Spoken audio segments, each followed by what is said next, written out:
ហើយអ្វីបានជាអ្នកយកវាលើនេះបងប្រុសទី5ដាវចង្អុលទៅរកប្អូនប្រុសអធិរាជរបស់អ្នកប្អូនប្រុសទី5របស់ព្រះបតាអធិរាជគ្រាន់តែមានការភ័ន្តច្រឡំជាបណ្ដោះអាសន្នប៉ុណ្ណោះប៉ុន្តែសត្វក្តានស៊ីការបានងាប់ទៅហើយការដែលមិននឹកស្មានដល់បានកើតឡើងសូមព្រះបតាមហាក្សត្រទ្រង់ពិចារណាពីស្ថានភាពនោះក៏យាងត្រឡប់ទៅព្រះបរមរាជវាំងវិញភ្លាមព្រះអង្គគុំចាស់ទី5ឲ្យចូលចេញពីទីនេះទៅគាត់ត្រូវបានឃុំខ្លួននៅក្នុងលំនៅឋានរបស់គាត់ហើយមិនអាចចូលទៅជិតព្រះចៅអធិរាជបានទេព្រះរាជត្រូវហាមឃាត់មិនឲ្យព្រះអង្គចាក់ចេញពីព្រះរាជដំណាក់ឡើយសូម្បីតែមួយជំហានក៏ដោយសៀវឆេងបានឃើញព្រះចៅអធិរាជយាងចេញទៅគាត់បែកខ្នងហើយសម្លឹងមើលមនុស្សដែលអង្គុយជុំគ្នាមនុស្សពីរនាក់ដែលនៅជាមួយគ្នាបានចេញសេចក្តីថ្លែងការណ៍មួយសំឡេងក្រហមអស់សង្ឃឹមរបស់ខេនឡានអ្នកចង់បំផ្លាញខ្ញុំជាងការពីគាត់តើអ្នកស្គាល់ជីវិតនេះទេដំបូងឡើយខ្ញុំមានបំណងប្រកួតជីវិតរបស់ខ្ញុំជូនអ្នកឈៀវឆេងហ៊ានជំនាន់ទី89នោះជាអ្វីដែលឪពុករបស់អេបាននិយាយដែរ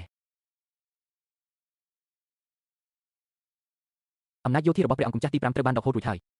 គ្មានអ្នកណាម្នាក់ទៀតនៅក្នុងជីវិតនេះដែលអាចយន់គេឯងនៅតែចង់បំបែកយើងទៀតមែនទេ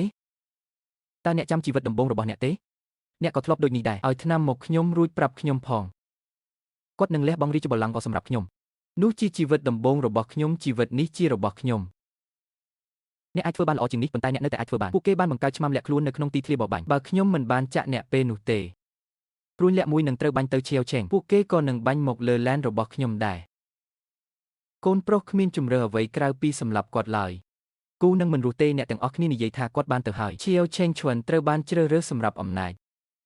អ្នកបានជ្រើសរើសការការពារខ្លួនឯងហើយខ្ញុំបានជ្រើសរើស90ដងរាល់ពេលដែលខ្ញុំជ្រើសរើសមានរឿងអ្វីកើតឡើងចំពោះអ្នកទាំងអស់គ្នាក្នុងមួយជីវិតនេះយើងបានឈ្នះវត្តនៃការចាប់ជាតិឡើងចប់ហើយប៉ុន្តែយើងបានឈ្នះជុំនេះក្នុងការសាកល្បងនេះចិត្តចប់ហើយឬនៅបងប្រុសយូនដរាបណាការចងចាំនេះនៅមានបងប្រុសដរាបណាជំងឺស្នេហានេះជាការញៀនវានៅតែវិលវល់ក្នុងចិត្តខ្ញុំវាមិនទាន់ចប់ទេគាត់ទើបតែបដូរទៅផ្លូវនេះនៅតែបន្តធ្វើបាបខ្ញុំបានចាក់ចេញពីព្រះរាជវាំងហើយបានត្រឡប់ទៅទោះដែលគេបោះបង់ចោលនៅក្នុងវិមានឈិន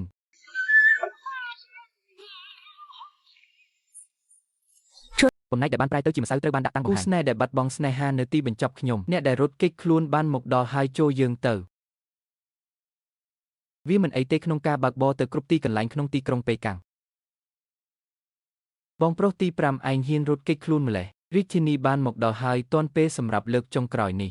សូមថ្វាយធូបមួយដើមដល់លោកម្ចាស់ទាំងពីរចូលយើងរីករាយជាមួយរឿងចុងក្រោយនេះជាមួយគ្នា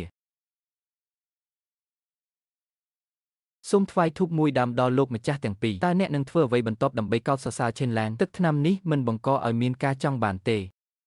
វាគឺជា Chenlan មកពីវងឈួនពីសវត្សទី80ដំបូងយើងទាំងអស់គ្នាសុទ្ធតែជាប់ជំពាក់នឹងរឿងនេះខ្លាំងពេកក្នុងជីវិតទាំង9របស់យើងចងចាំការស្អប់ចងចាំស្នេហាចូលចាំថាឡានដែលមិនស្ម័គ្រចិត្តទាំងនោះកូនប្រុសឲ្យបន្ទាប់ពីយើងដុតធូបនេះរួចនឹងភ្លេចជីវិត90នេះទេអ្វីគ្រប់យ៉ាងដែលអ្នកនឹងក្លាយជាគឺជាគុណធម៌របស់អ្នកព្រះអង្គម្ចាស់អ្នកនឹងក្លាយជាអ្នកចម្បាំងដ៏ក្លាហានរបស់អ្នកព្រះអង្គម្ចាស់ប៉ុន្តែខ្ញុំគ្រាន់តែជាសមាជិកម្នាក់នៃគ្រួសារឈិនប៉ុណ្ណោះទេខ្ញុំមិនចង់បានកូនស្រីធម្មតាទេភ្លេចចុះទោះស្អប់ខ្ញុំក៏ដោយចូលចាំថាត្រូវលះបង់ចោលសុបិនមួយដែលឡងបន្លាចយើងអស់រាប់រយឆ្នាំសមាជិកគ្រួសារឈិនវ័យក្មេងបានភ្ញាក់ឡើងប្អូនស្រីរបស់ខ្ញុំបានបុកជាមួយអ្វីមួយដោយចៃដន្យនៅកណ្ដាលទីក្រុងបុរសវ័យក្មេងនិងស្ត្រីអភិជនម្នាក់បានមកដល់អរគុណសម្រាប់ការយកចិត្តទុកដាក់របស់អ្នកម្ចាស់វ័យក្មេង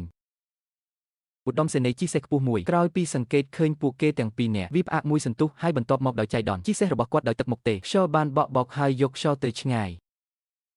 ស្លាកស្នាមចុងក្រោយស្ទើរតែមើលមិនឃើញវត្តនៃក្លិនក្រអូបទឹកថ្នាំបានបញ្ចប់ហើយយើងនឹងមិនបានជួបគ្នាម្ដងទៀតក្នុងជីវិតនេះទេ